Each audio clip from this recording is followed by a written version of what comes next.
नमस्कार विद्यार्थी मित्रांनो, तुम्हा सर्वांचं स्वागत आहे परत एकदा आपल्या क्लासवरती. आणि आजचा जो आपला टॉपिक असणार आहे त्याच्यामध्ये आपण आज पाहणार आहोत की इलेक्ट्रिकल कंडक्टिव्हिटी आणि आयनिक कंपाऊंड्स. जे आयनिक कंपाऊंड्स असतात किंवा मग जे सॉल्ट्स असतात. आयनिक कंपाऊंड्स कशाला म्हणायचे? जे वॉटरमध्ये डिझॉल्व्ह केल्याच्या नंतर त्याच्यापासून आयन्स भेटतात त्याला आपण आयनिक कंपाऊंड्स असं म्हणतो. ठीक आहे, तर पहा, जे आयनिक कंपाऊंड्स आहेत, आपला टॉपिक असणार आहे आयनिक कंपाऊंड्स अँड इलेक्ट्रिकल कंडक्टिव्हिटी. ठीक आहे, आयनिक कंपाऊंड्स अँड इलेक्ट्रिकल कंडक्टिव्हिटी. आता बघा, जे तुमचे आयनिक कंपाऊंड्स आहेत, फॉर एक्झाम्पल आपला सोडियम क्लोराइड. काय आहे आपला? Sodium chloride. हे बीकर आहे, बीकर मध्ये वॉटर आहे इथपर्यंत. ठीक आहे, आपण याच्यामध्ये काय करतोय? सोडियम क्लोराइड ऍड करताय. जसा सोडियम क्लोराइड तुमचा वॉटर मध्ये डिझॉल्व्ह होईल तेव्हा तो डिसोसिएट होईल Na+ आणि Cl- आयन मध्ये. ठीक आहे, काय कशात होईल? Cl- आणि Na+ आयन मध्ये डिसोसिएट होईल. आता याच्यामध्ये काय केलंय आपण? वॉटर केलंय ऍड, आणि त्याच्यामध्ये आपण काय केलो? NaCl ऍड केलेलं आहे. म्हणून जर NaCl ऍड केलेलं असेल तर याच्यामध्ये काय असतील? Na+, Cl-, Na+, Cl- असे काय असतील? आयन्स प्रेझेंट असतील. बरोबर?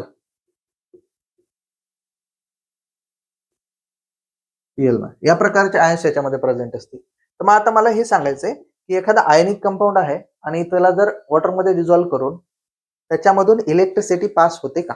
ठीक आहे, आपल्याला हे बघायचं आहे. ठीक आहे, तर बघा, हे एवढं सारं करण्यासाठी आपल्याला काही बेसिक गोष्टी समजून घ्याव्या लागतात. आता एवढं तर माहिती आहे तुम्हाला, एखादा सॉल्ट जर वॉटरमध्ये डिझॉल्व्ह केला तर त्याच्यापासून काय भेटते? आयन्स भेटतात. बरोबर? तर मग बघा, जर इथं डायग्राम काढू आपण.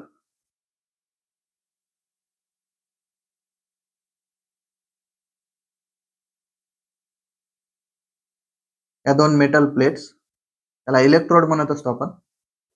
ठीक आहे,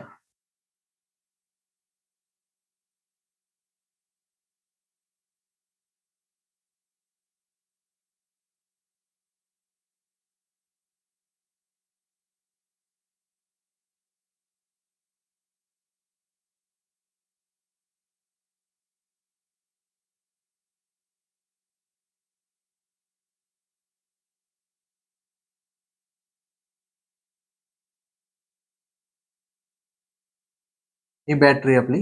ठीक आहे, आणि इथं आपण लावलेला आहे बल्ब. ठीक आहे, आणि हे आहे आपलं स्विच. हे आहेत इलेक्ट्रोड्स. आता इलेक्ट्रोड्स म्हणजे काय? सगळ्यात पहिला प्रश्न, इलेक्ट्रोड. इलेक्ट्रोड म्हणजे मेटल स्ट्रिप्स किंवा metal plate connected to the battery. म्हणजे जर एखादी माझ्याकडे मेटल प्लेट असेल, मी त्याला कनेक्ट करून जर एखाद्या बॅटरीला कनेक्ट केलं असेल, त्याला काय म्हणतो आपण? इलेक्ट्रोड. काय म्हणून ह्याला मग? Metal plate connected to battery, त्याला आपण काय म्हणतो? इलेक्ट्रोड म्हणतो. आता इलेक्ट्रोड हे दोन प्रकारचे आहेत, कारण बॅटरीला एक टर्मिनल असतो का? नाही, दोन टर्मिनल असतात. बरोबर आहे? मग एक असतो आपला कॅथोड, दुसरा असतो ॲनोड. ठीक आहे, मग कॅथोड म्हणजे काय? मेटल प्लेट, पण बॅटरीलाच कनेक्ट आहे, पण कोणत्या टर्मिनलला कनेक्ट आहे? पॉझिटिव्हला किंवा निगेटिव्हला. ठीक आहे, metal plate, metal plate connected to the negative terminal of battery.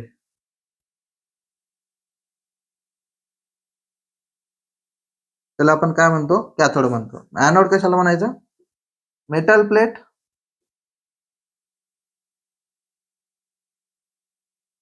Connected to the positive terminal of battery. त्याला काय म्हणायचं? ॲनोड. ॲनोड म्हणजे पॉझिटिव्ह इलेक्ट्रोड आणि हा असतो निगेटिव्ह. ठीक आहे, तर मग आता या ठिकाणी बघा, हा काय आहे? निगेटिव्हला टर्मिनल अटॅच आहे, मग याला आपण काय म्हणतो? कॅथोड. ठीक आहे, याला आपण काय म्हणतो? ऍनोड म्हणत असतो. आता ह्याच्यामधून आपल्याला काय करायचं, बल्ब ग्लो करायचा आहे. पाणी टाकलेलं आहे, पाणी इथपर्यंत लेवलमध्ये आहे, ठीक आहे. याच्यामध्ये सॉल्ट ऍड केलेला आहे NaCl. याच्यामध्ये आयन्स आहेत आपले Na positive Cl negative, Na positive Cl negative. आता काय होतं हे लक्षात घ्यायचंय. इथून तर इलेक्ट्रॉन्स येतात. आता इलेक्ट्रॉन्सची मुवमेंट होते, हा बल्ब आपला ग्लो झाला पाहिजे, ठीक आहे. आता कसा ग्लो होईल हे पाहायचं आपल्याला. बघा, तर हे वॉटर आहे, ठीक आहे. वॉटरमध्ये आपण साल्ट ऍड केलंय, म्हणजे आयनिक कंपाऊंड ऍड केलेला आहे. तर हा निगेटिव्ह टर्मिनल कधी लक्षात ठेवायचं, इलेक्ट्रॉन्सची मुवमेंट ही बॅटरीच्या निगेटिव्ह टर्मिनल कडून पॉझिटिव्ह टर्मिनल कडे होते, बरोबर आहे. तर मग आता हे जे इलेक्ट्रॉन्स येत आहेत इथे येत आहेत, बरोबर आहे. जसे हे इलेक्ट्रॉन्स येतात इथपर्यंत, आता इलेक्ट्रॉन्स निगेटिव्हली चार्ज असतात आणि तुमचा जो आयन आहे तो पॉझिटिव्ह आणि निगेटिव्ह दोन्ही आहे. मग मला एक सांगा, जे इलेक्ट्रॉन्स असतात ते पॉझिटिव्ह कडे जातात की निगेटिव्ह कडे जातात? निगेटिव्ह कडे जातात का पॉझिटिव्ह? पॉझिटिव्ह कडे. कारण ज्याच्यावर निगेटिव्ह चार्ज असतो तो कुठे जात असतो?